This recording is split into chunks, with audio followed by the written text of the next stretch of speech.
अखंड भारत का निर्माण करने वाला वही पहला व्यक्ति था, चंद्रगुप्त मौर्य। जब भी अंग्रेज आते थे ना तो सेना में पठानों को रखे, गोरखाओं को रखे, मराठों से लड़ाना था तो महार जाति के छोटे लोगों को रखा। एक दिन में उन भीमा कोरे गांव में 500 मील के 25,000 को हरा दिया। भारत में शायद ही किसी को सुने होंगे कि हम चंद्रगुप्त मौर्य के वंशज हैं, नहीं बोलता है।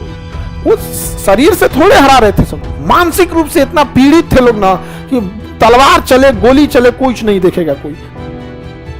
भारत को अखंड रूप से सम्मिलित करने की शक्ति अगर थी तो चंद्रगुप्त मौर्य और अशोक, चंद्रगुप्त मौर्य और अशोक। जिस दिन ये नहीं रहे ना उस दिन ये भारत के लोगों की कमी थी। एक छोटे से राजस्थान जैसे राज्य में 5 गो राजा हो गए लोग, और वही अगर चंद्रगुप्त मौर्य रहता तो कहता कि राजा बन गए। सब कहा होगा हमारे यहाँ, समझ गया। लेकिन आप भारत में सुने किसी को कि चंद्रगुप्त मौर्य के नाम पे इतराते हुए? चंद्रगुप्त मौर्य नहीं। आप सुने होंगे महाप्रताप, पृथ्वीराज चौहान, भारत में इतराते सुने? चंद्रगुप्त मौर्य, अशोक के इतराते सुने हैं? भारत में जाति किस तरह से हावी है।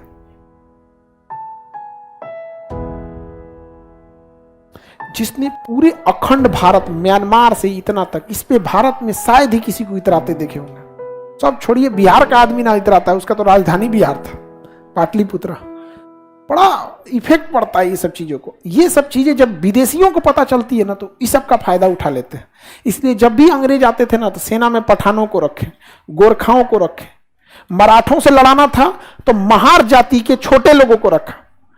एक दिन में उन भीमा कोरे गांव में 500 मील के 25,000 को हरा दिया।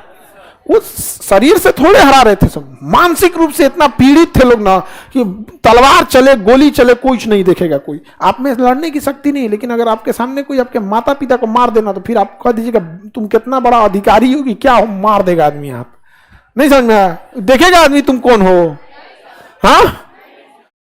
आदमी छोड़ देगा, मारेगा ऐसे कि उसके रिश्तेदार देखने आएंगे बहुत अच्छे आदमी थे।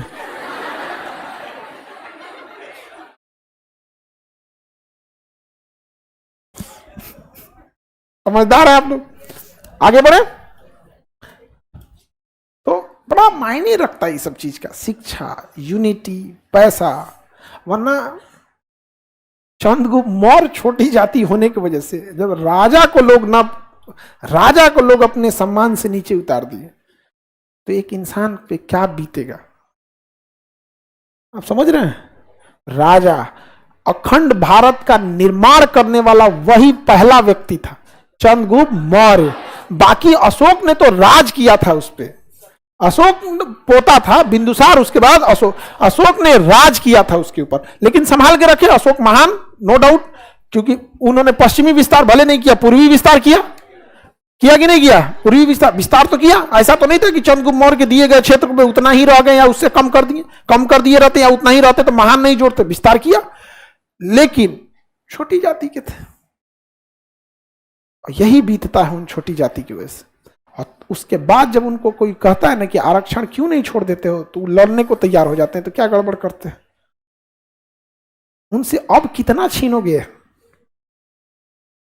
चंद्रगुप्त मौर्य रहता ना तो बाबर झावर को जेब में लेके घूमता, यहाँ पे आ जाओ हवेली पे। दमता ही मोहम्मद गौरी, गजनवी गौरी, नादिर शाह, अहमद शाह अब्दाली, मजा उठा जाते लोग, जेब में लेके घूमता उनको। कैसे लोग झोला में चूहा पकड़ के पटक देते हैं 4 बार। ये झोला में बाबर, गौरी, गजनवी, नादिर शाह, अब्दाली सबको लेके चलो भिकना पहाड़ी पे,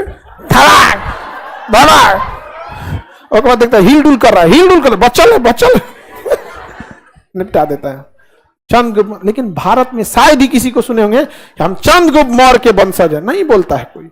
हम लोग पृथ्वीराज चौहान के, महाराणा प्रताप के, वो लोग बहादुर थे, इसमें कोई शक नहीं है, बहादुर थे। लेकिन उनका नाम जहां है वो एकदम है, वो उतना होना चाहिए, उनमें हम कोई दो राय नहीं कर रहे हैं। बहुत बहादुर थे, उतनी छोटी सेना लेके लोग सरेंडर कर देते, लेकिन वो लड़े थे। लेकिन इनको भूल क्यों गए भैया? भूल गए तो कोई बात नहीं, जब आपको इतिहास खुद का नहीं पता है तो दूसरे को क्या देखेंगे?